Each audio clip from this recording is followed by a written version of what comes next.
Olá, meus caros, bem-vindo à terceira etapa da nossa atividade. Antes de nós começarmos, vamos só recapitular o que nós fizemos no último encontro.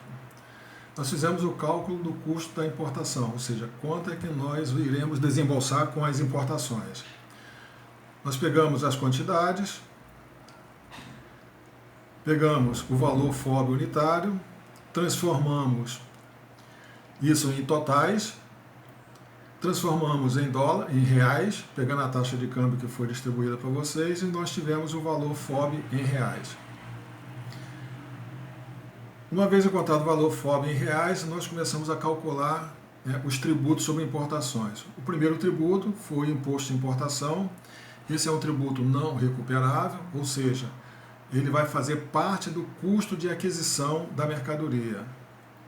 Depois, nós calculamos o IPI, só que o IPI ele tem uma particularidade. Eu tenho que a base de cálculo do IPI é o valor aduaneiro mais o imposto de importação. Calculado o IPI, depois nós calculamos o PIS e COFINS, e depois calculamos o ICMS. Então, nesses desembolsos que nós vamos fazer, basicamente o que vai ser custo da importação será o valor FOB, que nós temos aqui em reais, mais o imposto de importação. Por quê? Porque o IPI, o ICMS, o PIS e o COFINS serão tributos recuperáveis. Então, o que vocês têm que atentar é que o valor que vai ser contabilizado como estoque vai ser exatamente o valor que nós calculamos como base de cálculo do IPI, que é o valor aduaneiro mais o imposto de importação. Uma vez identificado esse detalhe, nós agora vamos calcular, fazer a movimentação dos estoques em reais, ok? Para isso, nós vamos voltar na planilha 2, estoques, e lá na planilha 2, lá na linha 62, nós temos o item chamado movimentação dos estoques de matérias-primas e embalagem em reais. Então, se vocês olharem a planilha de vocês, que está sem preencher,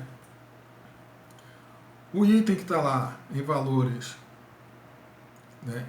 em reais, que é a movimentação dos estoques, aqui você está todo ele em branco. Então, qual é a primeira informação que nós temos? A primeira informação que nós temos são exatamente o valor das compras.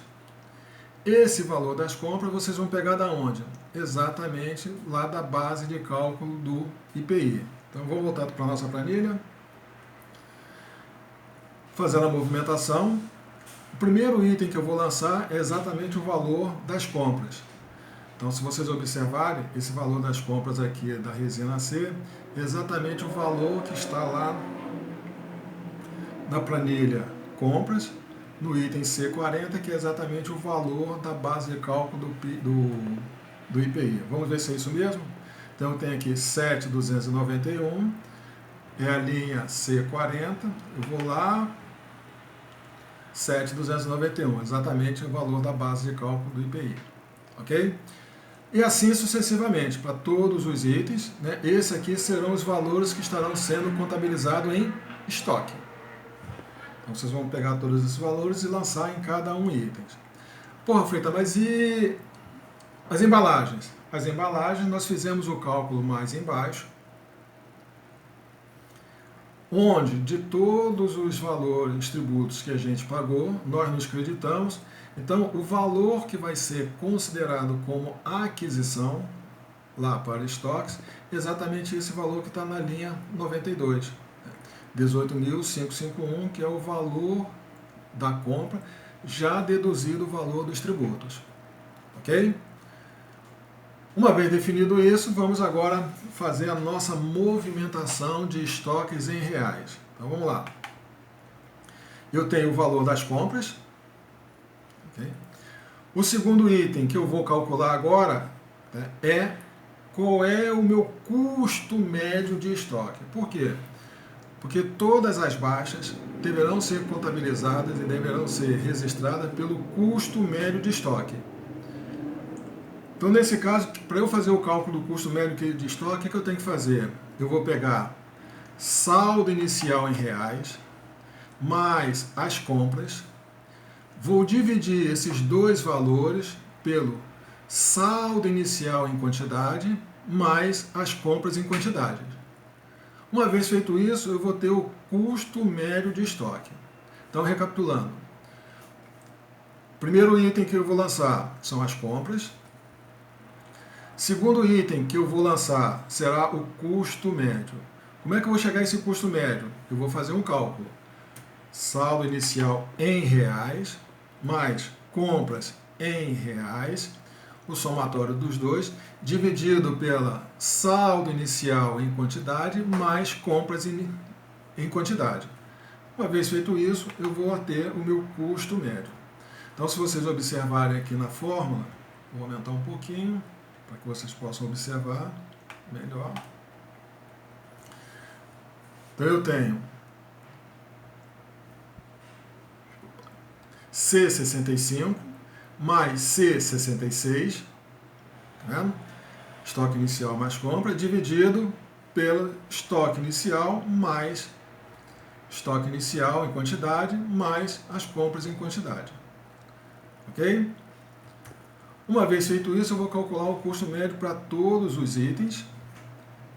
E aí, após calcular o custo médio de todos os itens, eu vou agora fazer a valorização. O que é a valorização? Eu vou lá no meu estoque, quanto que saiu em quantidade, multiplicado pelo custo médio. Então, se nós observarmos aqui, eu tenho C25, que é exatamente a quantidade que está saindo de consumos, vezes o custo médio. Qual é o custo médio? 17,30. Vou fazer a mesma coisa para as perdas. Custo médio, quantidade de perdas vezes custo médio. Uma vez feito isso, eu agora só preciso fazer uma soma algébrica, né, que eu vou agora encontrar o saldo final. Veja que quando nós calculamos as quantidades, o primeiro cálculo que eu fiz foi achar o meu saldo final. Uma vez encontrado o meu saldo final, de acordo com os consumos que eu teria mês a mês, eu aí calculei quais eram as compras. Neste caso aqui, vocês veem que é diferente. Eu tenho o valor das compras, que nós calculamos, depois eu calculei o custo médio de estoque, e depois eu valorizei as saídas. Quantidade vezes o custo médio. Quantidade vezes o custo médio. Uma vez feito isso, como tudo é valores, aí eu vou fazer agora somente uma soma algébrica.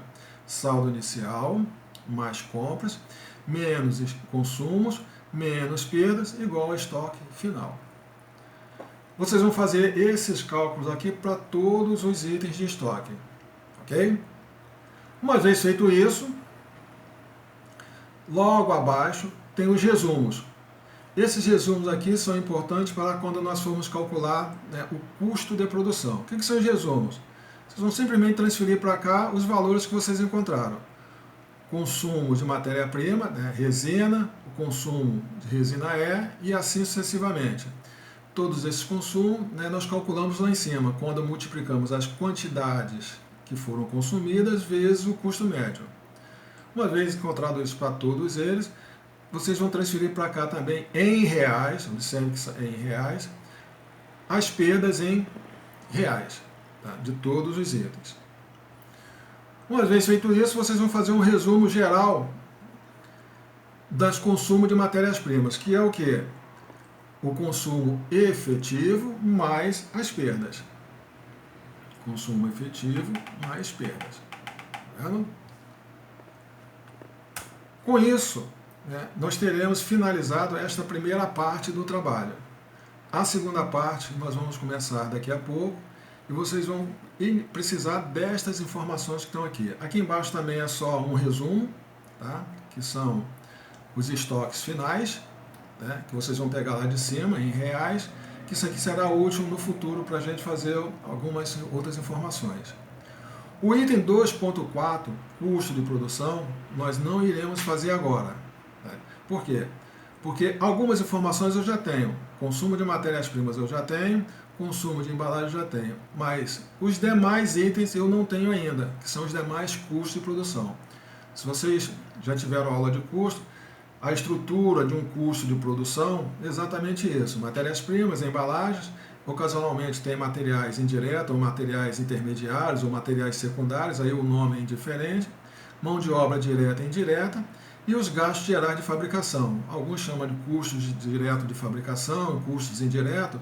A nomenclatura é indiferente, porém são todos os demais gastos fixos para a produção. Nesse nosso exemplo, nós temos energia elétrica, materiais diretos, materiais indiretos, outros gastos e depreciação. Tá? Então, para a primeira fase do trabalho, se encerra aqui até a linha 135, que é o estoque final que vocês vão apurar. Ok? Nos vemos daqui a pouco.